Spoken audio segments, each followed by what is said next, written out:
Good morning friends, welcome back to my channel. তো কেমন আছো সবাই? আশা করছি খুব খুব খুব ভালো আছো, আর আমিও খুব ভালো আছি।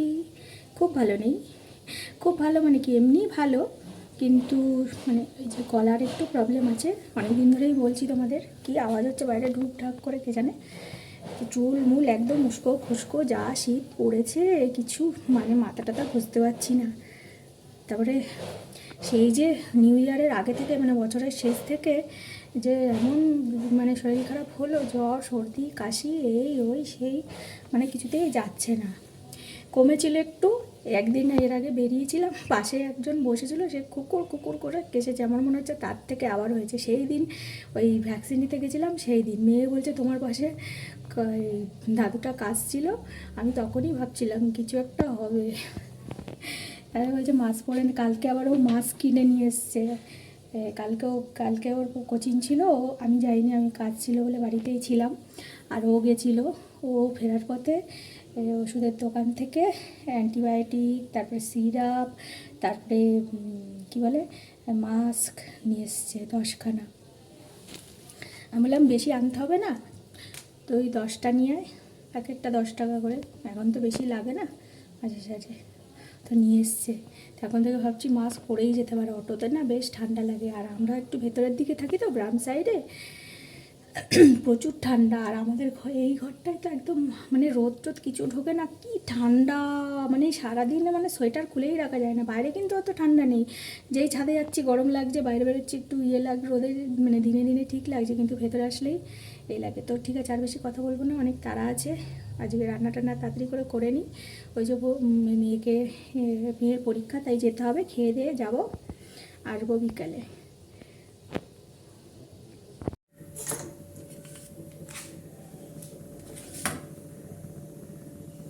এখন আমি এই আগের দিন যে কাতলা মাছগুলো কিনে রেখেছিলাম, কাতলা মাছের কালিয়া বা হালকা করে আলু দিয়ে একটু গায়ে গায়ে করবো। কড়াতে তেল দিয়ে দিয়েছি,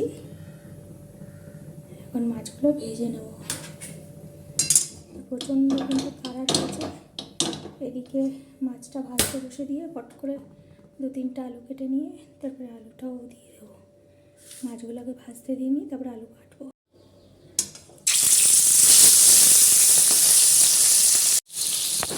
এগুলো ভাজতে দিয়ে দিয়েছি। আর এইদিকে আমি এখানটায় পুরো পুজো পাশে দিয়ে তারপরে রান্না বসালাম, এক্ষুনি আবার কিন্তু সব নোংরা হয়েছে পুরো মুখে মিশিয়েছে, ভাজাভুজি হয়ে গেছে।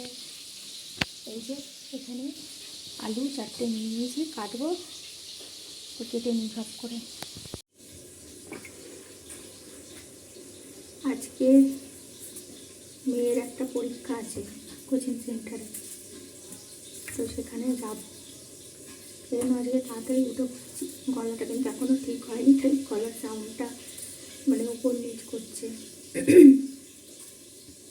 এই মা অ্যান্টিবায়োটিক কেটে ভুলে গেছি, আলুটা কেটে খাবো। মানে উঠে মানে তাড়াতাড়ি করে চাটা করে খেলাম, ওকে খেতে দিলাম, পুজোকে একটু খেতে দিলাম, তারপরে কয়েকটা কাপড় ছিল কাপড় ধুয়ে নিলাম, তারপরে এই বাসনটাকে এক গাদা বাইরে বাসন ধুতে লাগে। আর এর আগে যখন মাঝখানে হাত ভেঙে গেছিলো, লোক রেখেছিলাম হেল্পিং হ্যান্ড, ও বাবা কি বাসন ধুতো, মানে 1 ঘন্টার মধ্যে ওর পুরো মানে সব কাজ হয়ে যেত। বাসন ধোয়া, ঝাঁট পোছ, কাচাকুচি তো মেশিনই করতাম, সেগুলোকে তুলে পাট পাট করা, দিয়ে সব কাজ হয়ে খেয়ে দিয়ে সে আবার ভোকাটটা। কাজের লোক রেখেও শান্তি নেই। আর আমি যেই বাসনগুলো, যে কটা বাসন আমার ধুতে 1 ঘন্টা লাগে, 1.5 ঘন্টা লাগে, সেগুলোর 15 মিনিটে ধোয়া হয়ে যায়। তো 15 মিনিটে কী ধোয়া হয়।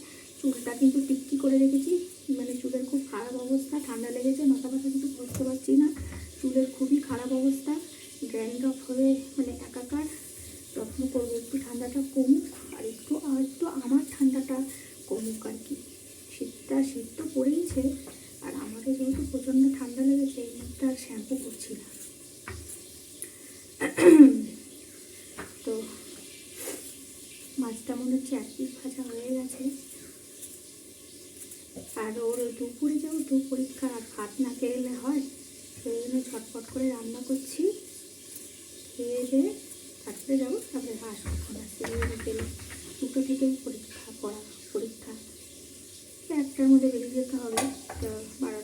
কড়াইটার মধ্যে ধুয়ে নিতে হবে, বোঝোকে কেটে দিতে হবে। ওই বাবারে, ওই পড়ে যাচ্ছে। তো ঠিক আছে, আমি আগে তাড়াতাড়ি করে নিই, কথা বলতে গেলে দেখতে গেলে না অনেক দেরি হয়ে যায়। মাছটা দিকে এক পিঠ ভাজা হয়ে গেছে, এদিকে আলু কাট ছিলতে ছিলতে তোমার সাথে একটু কথা বলে নিই। মাছগুলো প্রায় হয়ে গেছে, বাড়তে গেলে একটু কড়া করে ভাজ, আমরা একটু কড়া করে মাছ ভাজা পছন্দ করি, এই চটচট করলে ভালো লাগে আমারও, আমার মেয়ের। এর মধ্যে তুলে নেবো। আর এই যে আলু কেটে নিচ্ছি, ও বাবা তেল ছিল, আর পেঁয়াজ একটা। এবারে তেলের মাছগুলো তুলে নিয়েছি, তেলের মধ্যে দিয়ে দেবো কালো জিরে। কালো জিরেটা দিয়ে একটু ভাজা হয়ে গেলে আলু আর পেঁয়াজটা যেহেতু তাড়া আছে সেই জন্য অন্য সময় আলুটা ফ্রাই করে আগে তুলে নিতাম। এখন যেহেতু তাড়া হয়ে গেছে তাই ঝটপট করে করার জন্য রান্না, আলু আর পেঁয়াজ একসাথেই দিয়ে ভাজা ভাজা করে নেবো, তারপরে মশলাগুলো দিয়ে কষাবো। আলুগুলো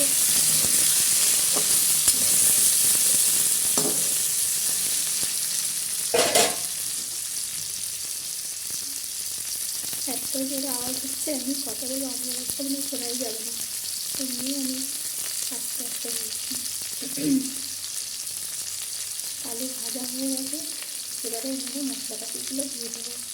এই মশলাপাতি বলতে ওই আদা রসুন লঙ্কা হলুদ ধনে জিরে নর্মাল গ্যাস, আর দিয়ে একটা ছোটো ছোটো দুখানা টমেটো হয়েছে এখানে রেখেছি, দুটোই টমেটো ছিল দিয়ে দেবো। ছোটো ছোটো বড়ো হলে একখানা দিতাম, তাহলে একটু গ্রেভি গ্রেভি হবে।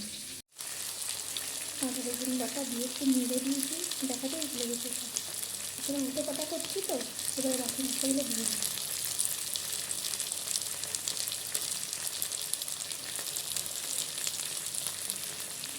জিরে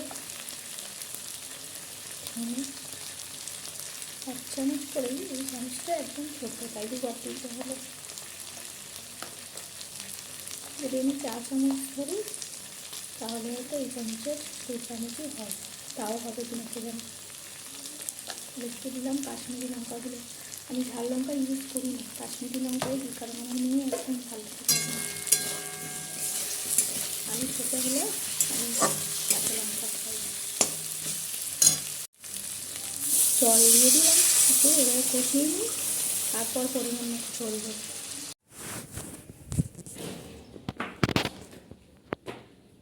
কয়েকটা মশলাটা কষতে দিয়ে কয়েকটা কাপড় কেচে দিয়েছিলাম, এই যে তুলে নেবো। আর এই যে একটা সোয়েটার একটু জল কাচা করতে দিয়েছিলাম, কালকে এটা পরেছি, ভাবলাম একবার জল দিয়ে ধুয়ে দিই, তা তখন কারেন্ট চলে গেছিলো, তো এসেছে এখন এবার একটু এটা ড্রাই করে মেলে দিই। কাপড়গুলো তুলতে গিয়ে দেখছি শুকায়নি, ভিজা আছে, তো উল্টে দিলাম। আর এই যে সোয়েটারটা এখানে ছাওয়ার থেকে মেলে দিলাম, থাক এবার নিচে চলে যাই। সোয়েটারটা পরে তুলে নেবো, রান্নাটা করে নিই এবং শুকিয়ে যাক কাপড়গুলো। আজকে না রোদটা একটু হালকা আছে, আমি ভেবেছিলাম শুকিয়ে যাবে তুলে নেবো, তা দেখছি শুকায়নি, সেই জন্য উল্টে দিলাম। সোয়েটারটা মেলে দিলাম, কাপড়গুলো পরে তুলে নেবো। আর সোয়েটারগুলো বিকেলবেলা যখন আসবো সাইডে দিয়ে রেখেছি তো ছাওয়ায় বিকেল অবধি শুকিয়ে যাবে। বিকেলবেলা মানে কি আস্তে আস্তে হয়তো 4টে 4:30 কি 5টা হবে, তখন এসে তুলে নেবো। আবার বিকেলবেলা ওইটা পরতে পারবো, কারণ আমার এই দুটোই ঘরে পরে সোয়েটার আছে। এই যে হয় এটা পরে কাজ করি, দিয়ে স্নান টান করে ওটা পরি, নয় ওটা করে যদি কাজ করি ওটা দিয়ে দিই, আবার এটা পরি, এরকমই করি। তো ঠিক আছে, এই যে মশলাটা কষাতে দিয়ে গিয়েছিলাম, সে অফ ক্যামেরায় আবার তারপরে মনে হলো টমেটো দিয়ে নিই, দিয়ে টমেটো দুটো কেটে দিয়ে চলে গেছে। আরেকটু হোক, মানে ভালো করে এখন হয়নি কষানো, শুকিয়ে আসলে তারপরে ভালো করে কষানো হলে তারপরে জল দেবো। এই দিকে যে বোঝোর স্টু, এটাও গরম করে নিয়েছি, ওকেও খেতে দিয়ে যাবো তো।